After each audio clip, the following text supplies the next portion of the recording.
করে দেবেন, নয়তো সন্দেশখালির মতো আমাদেরকেও এই হাবাসপুরের মা বোনেদেরকেও কিন্তু ডাকা হবে আগামী দিনে পিঠে বানানোর জন্য। কারণ এই যে শাসক দলের অত্যাচার, আমি সন্দেশখালির মা বোনেদের হয়ে প্রতিবাদ করতে গিয়ে 4 দিন জেলে ছিলাম। মিথ্যা মামলায় আমাকে ফাঁসানো হয়েছিল। আমি একটা কথা বলবো, আমার ভাইরা যারা আমার সামনে উপস্থিত আছেন দাদাদেরকে একটা কথা বলবো, যে শক্ত হাতে লড়াইটা করুন, আপনাদের সিটটা সোজা রেখে লড়াই করুন আগামী দিনে, যাতে আমাদের এই হাবাসপুরের মা বোনেদের রাত 12টার সময় পিঠে বানাতে না ডাকতে হয়। সেই জায়গাটা আশা করি আমাদের যুবক ভাইয়েরা তৈরি করে দেবে। কারণ শাসক দলের যা অত্যাচার, এই অত্যাচারে সমস্ত মা বোনেরা থেকে ভাইরাও আমরা খুব অতিষ্ঠ। কারণ এদের চাল চুরি, কয়লা চুরি, বালি চুরি, আর কত চুরি দেখব। অনেকেই বলছে যে আইএসএফ ভোট কাটুয়া। আমি তাদের উদ্দেশ্যেই, সেই শাসক দলের নেতারা বলছে আমরা আইএসএফ ভোট কাটুয়া, তাদের উদ্দেশ্যে একটা কথা বলবো এই অন ক্যামেরার সামনে বলছি, আমরা 2018 সালে তখন আমাদের দল প্রতিষ্ঠিত হয়নি, তখন কিন্তু 2018 সালে শাসক দল ক্ষমতায় ছিল। আমরা যদি ভোট কাটুয়া হই, কিন্তু 18 সালে আমরা তো ক্ষমতায় আসেনি, তাহলে তখন কিভাবে পেয়েছিল 18টা আসন? আমি শাসক দলদেরকে বলছি কিভাবে এসেছিল, আপনারাই নিয়ে এসছেন। আর এখন বলছেন যে আইএসএফ বিজেপির সুযোগ করিয়ে দিচ্ছে। আমি শাসক দলের উদ্দেশ্যে আরো একটা কথা বলবো, যে আইএসএফকে যতই ধমকাও চমকাও, মারো ধরো, আইএসএফ কিন্তু তত মানুষ আইএসএফ এর ছায়াতলে আসবে। আর আমি আরো একটা কথা বলবো, যে আগামী দিনে আমরা আমাদের মূল্যবান ভোটটা দিয়ে আগে বিজেপিকে পরাস্ত করতে গেলে, তাড়াতে গেলে বাংলা থেকে আগে শাসক দলকে তাড়াতে হবে, তারপরে বিজেপিকে তাড়াতে হবে। আমরা যেদিন থেকে বসিরহাট লোকসভা নির্বাচনে অংশগ্রহণ করে আমরা ইন্ডিয়ান সেকুলার ফ্রন্টের পক্ষ থেকে আদিবাসী জনজাতির জল জঙ্গল জমির অধিকারের বার্তা দিতে অনগ্রসর পিছিয়ে পড়া বিভিন্ন ধর্ম সম্প্রদায়ের মানুষকে তার অধিকারকে ফিরিয়ে দেওয়ার পক্ষপাতিত্ব নিয়ে এই ভাঁওতাবাজি তৃণমূল সরকার এবং সাম্প্রদায়িক রক্তচোষী যে সেন্ট্রালে বিজেপি সরকার আছে, উভয়ের সঙ্গে লড়াই করার যে মানসিকতা নিয়ে আমরা এখানে প্রার্থী যখন ঘোষণা করি, কিছু কিছু রাজনৈতিক দলের চুলকোনা বার হয়েছে, তারা আমাদের বিষয় নানান রকম মন্তব্য শুরু করেছে। আয়সাদি তার ভাষার বক্তব্যের মধ্য দিয়ে একটা কথা বলতে চাইছিল, এরকম ধরনের কিছু কিছু বক্তব্য আমাদের আশপাশের বিভিন্ন রাজনৈতিক দলের বন্ধুরা বলার চেষ্টা করছে।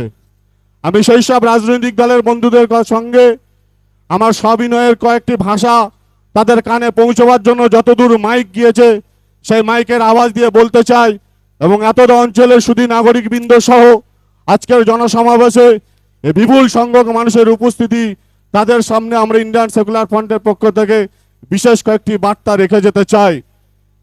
বুঝবি চাচি বেলা হলি, এই শব্দটা পাড়ার মা চাচিরা বলে। আমরা আজকের ইন্ডিয়ান সেকুলার ফ্রন্টের নেতৃত্বরা এখানে বলে যাচ্ছি, বুঝবে আর কিছুক্ষণ পর, বুঝবেন 1 তারিখে, বুঝবেন 4 তারিখে, যেদিন নওশাদ সিদ্দিকের নেতৃত্বে বসিরহাট লোকসভা পার্লামেন্টের পক্ষ থেকে আখতার রহমান বিশ্বাস পার্লামেন্টে গিয়ে তৃণমূল এবং বিজেপির বাইনারির ভেঙে বসিরহাট লোকসভার অধিবাসীদের অধিকার ফিরিয়ে দেবে। সেদিন এরা বুঝতে পারবে যে এদের অবস্থানটা কোথায় যাবে। আমরা ওই ভাষা দিতে অভ্যস্ত না, আমরা সমাজ পরিবর্তনের রাজনীতি করতে এসেছি, আমরা সমাজ সংস্কৃতি পরিবর্তনের রাজনীতি করতে এসেছি, আমরা সমাজকে নবীকরণ রাজনীতি করতে এসেছি। আমরা অন্য অন্য ভাতা দেওয়ার নাম করে কোনো শিক্ষিত বেকারকে কলকাতায় বসিয়ে রাখতে চাই না, কোনো শিক্ষিত বেকারকে মদের বোতল হাতে তুলে দিয়ে মায়ের সঙ্গে অসভ্যতা করতে চাই না, কোনো পাড়ার যুবকদের হাতে সাম্প্রদায়িক বার্তা দিয়ে তাদেরকে চোর মাতাল তৈরি করে রাতের অন্ধকারে মা বোনেদের ইজ্জতের উপর আমরা হামলাকারী প্রতিষ্ঠিত করতে চাই না। এই নোংরা সমাজকে আমরা পরিবর্তন করতে এসেছি, তাই আমরা সমাজ সংস্কার করার জন্য ইন্ডিয়ান সেকুলার ফ্রন্টের পক্ষ থেকে নওশাদ সিদ্দিকের আমরা আহ্বান দিয়েছি। এটা আমাদের দলের এজেন্ডা। এই সমাজে স্বাধীনতার পর থেকে যে সরকার পার্লামেন্টে ছিল এবং আজকে যে রাজ্য সরকার আছে, উভয়ের মদতে স্বাধীনতার যে আমাদের আকাঙ্ক্ষা ছিল, আশঙ্কা ছিল, স্বাধীনতা আমরা যে রক্ত দিয়ে নিয়ে এসেছি, প্রতিটা মানুষ তার জনজীবনের খাদ্যের অধিকার নেবে, বাসস্থানের অধিকার নেবে, শিক্ষার অধিকার নেবে, দেশের অধিকার নেবে, সমাজের অধিকার নেবে, ন্যায় প্রতিষ্ঠিতার অধিকার নেবে, পার্লামেন্টের অধিকার নেবে, রাজ্যসভার অধিকার নেবে, মানুষে মানুষে সভ্যতার অধিকার নেবে। সংবিধানের যে আর্টিকেল আছে সেগুলো মানুষের পাঠ্যপুস্তকে দিতে হবে। এই অধিকার যে সংবিধান দিয়েছে সেগুলো দেওয়ার নাম করে 17 বার আমরা পার্লামেন্টে আমরা এমপি পাঠিয়েছি। আমরা কি দেখেছি আজকে? আমরা কেউ নিরাপদে নয়। এখানে যারা আমরা উপস্থিত আছি, কোনো না কোনো দিক থেকে আমরা বঞ্চিত, কোনো না কোনোভাবে আমরা বিভিন্ন সরকার দ্বারা যে ব্যবস্থা চলছে সমস্ত ব্যবস্থার মধ্যে দিয়ে আমরা কিন্তু বঞ্চিত হচ্ছি। তাই আর বঞ্চিত হব না। দেশ যখন, রাষ্ট্র যখন, রাষ্ট্রের নায়ক যখন সংবিধানকে বাইরে রেখে হুকুম প্রদর্শন করে, ভয়ভীতির প্রদর্শন করে, তোমার ভোট নিয়ে আমি দেশের প্রধানমন্ত্রী হয়েছি, তোমাকেই দেশ থেকে বাদ দেবো, এই আইন যখন করতে চায়, আর এখানকার পার্লামেন্টের যিনি দায়িত্ব ছিল তিনি যখন বিভিন্ন টিকটকে ব্যস্ততা ছিল, সেদিন আব্বাস সিদ্দিকী বলেছিল পশ্চিমবাংলার বুকে এয়ারপোর্টে আমি আন্দোলন করে এয়ারপোর্ট স্তব্ধ করে দেবো, কারণ মানুষ যাদেরকে পার্লামেন্টে বানিয়েছে, পাঠিয়েছে, তাদের দেশের নাগরিকতা অধিকার রক্ষার স্বার্থে আজকের সেই পার্লামেন্টের নেত্রী বা নেতারা বিভিন্নভাবে টিকটকে ব্যস্ত থাকছে। তাই আগামী দিনে আমি আব্বাস সিদ্দিকী দায়িত্ব নিচ্ছি, আমার পক্ষ থেকে যারা রাজনৈতিক দলে আসবে, আমার পক্ষ থেকে যারা সমাজ সংস্কারের দায়িত্ব নেবে, তারা ওই ধরনের এমপি কখনো আর স্থান দেবে না। কোনো রাজনৈতিক দল যদি দ্বিতীয়বার সাহস দেখায়, আমি তার সাহসটাকে মাটিতে বিদন্ন করে দেবো, কারণ আমি আমার আওয়াজ মানুষের হৃদয়ে পৌঁছে দেবো। এই ব্যবস্থার মধ্যে দিয়ে আজকের আপনারা দেখতে পাচ্ছেন অন্য রাজনৈতিক দল যেভাবে মানুষকে ধোঁকা দিয়ে মানুষের প্রতিনিধিত্ব করার চেষ্টা করে, বসিরহাটের ক্ষেত্রে কিছুটা ব্যতিক্রম হলেও আজ কিন্তু তৃণমূল তারা কিন্তু এমপি হিসেবে দ্বিতীয়বার নুসরত জাহানকে এই এলাকার এমপি করতে সাহস পায়নি, একমাত্র আব্বাস সিদ্দিকীর কণ্ঠের আওয়াজে।